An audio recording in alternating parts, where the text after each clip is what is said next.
Since the sack of Rome in 1527, the Church was forced to subservience to the House of Hapsburg. The Habsburg line in Spain was at war with the Protestants in the Netherlands, and the Austrian Hapsburgs under Ferdinand II had just ascended to Holy Roman Emperor.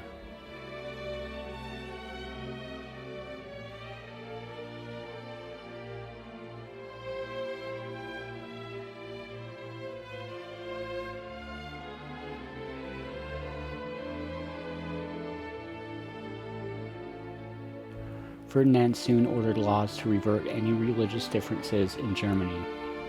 When the Protestants in Germany were at their weakest, the Swedish King Gustavus Adolphus intervened.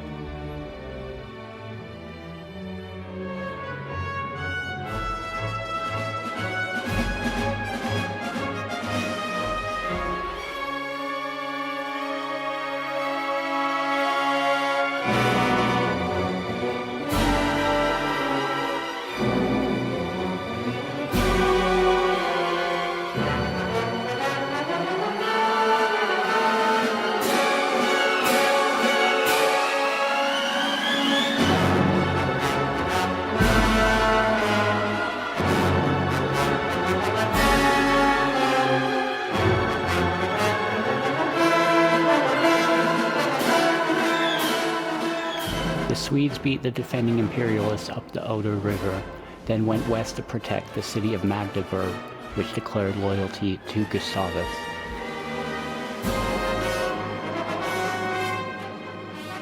However, Imperialist General, the Count of Tilly, was besieging the Protestant city.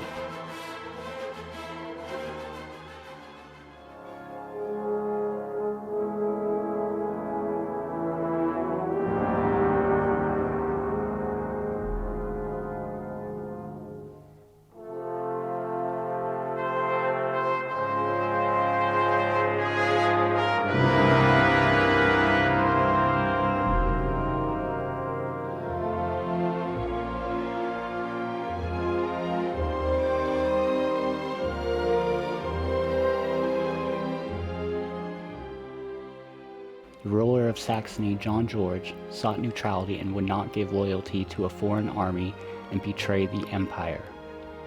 Therefore, Saxony would not give Sweden free passage through their territory. Magdeburg was sacked, pillaged, and burned. 20,000 citizens of Magdeburg were murdered by Tilly and the Imperialists on May 20th, 1631.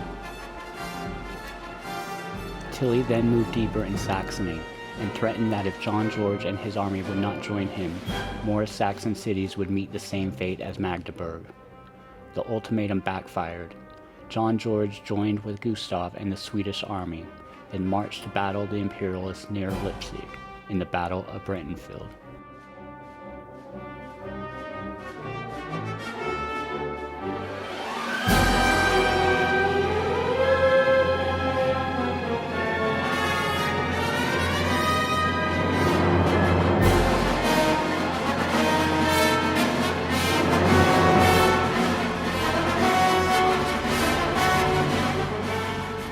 The battle opened at about noon with artillery by the Imperialists. The lighter but more numerous Swedish guns replied 3 shots to 1. The cannonade continued for 2.5 hours. The fiery Pappenheim made the first move, charging with his 5,000 Imperialist horse into the Swedish right. Pappenheim's charge was unauthorized though. He wheeled around 7 times with the same ineffectual results. Commander Fürstenberg on the Imperial right charged in against the Saxons, sending the inexperienced men to flight. The Saxon retreat uncovered Gustav's flank, which Tilly was hoping to expose. Fürstenberg rode further north to come from the Swedish rear, while Tilly wheeled the infantry to attack Gustav's left. General Horn for the Swedes responded to Tilly's advance by moving to protect the Swedish left. Gustav ordered his second line to reinforce Horn. Because of the Swedes' innovative mobility, the fighting on the battlefield rotated 45 degrees.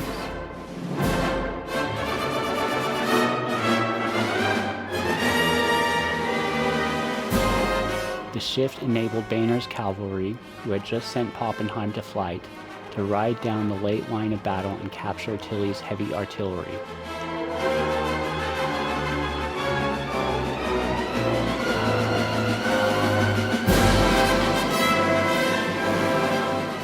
The Swedes began to use the captured guns on the Imperialists, causing panic and blocking Tilly's access back to Leipzig.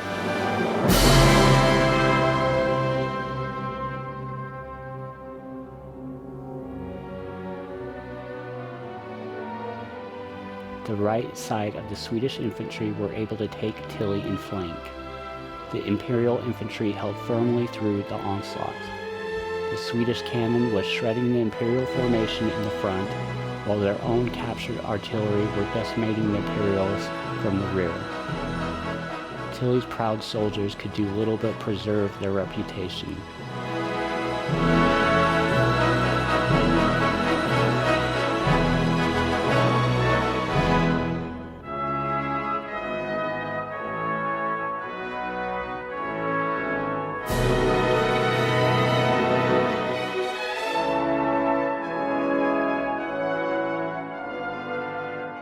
Since the Battle of Breitenfeld fought on September 17, 1631, the Protestants could no more be seen as merely rebels. With Gustavus Adolphus as their hero, the Protestants had faced and beaten the might of the Counter-Reformation.